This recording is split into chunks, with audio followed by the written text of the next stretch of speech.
11:1 అందరం కలిసి చదువుదాం. ఇశ్రాయేలు బాలుడై ఉండగా నేను అతని ఎడల ప్రేమ కలిగి నా కుమారుని ఐగుప్తు దేశంలో నుండి. ఇప్పుడు బాలుడు ఆ క్వాలిఫై అవ్వాలి అంటే కనీసం ఎన్ని సంవత్సరాలు ఉండాలి? 2 సంవత్సరాలు ఐగుప్తు దేశంలో బిడ్డ ఉండాలి. దేవుడు ఆ వాగ్దానం నెరవేర్చాలి అంటే ఇప్పుడు ఇంకొక మర్మాన్ని మనము ఆలోచించడానికి ప్రయత్నిస్తాం.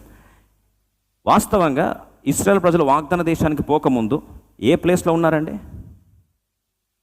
ఇశ్రాయేల్ ప్రజలు వాగ్దాన దేశానికి పోకముందు ఏ ప్లేస్లో బానిసలుగా ఉన్నారు? ఐగుప్తు దేశంలో బానిసలుగా ఉన్నారు, రైట్?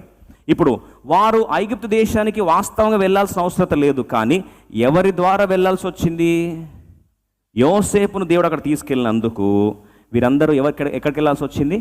ఐగుప్తుకు వెళ్ళాల్సి వచ్చింది. ఇప్పుడు యోసేపుకు యేసు ప్రభుకు మన ఇద్దరం చూస్తే చాలా పోలికలు ఉన్నాయి. ఇప్పుడు యేసు ప్రభు వారిని కూడా యోసేపుని ఎలాగైతే ఐగుప్తుకు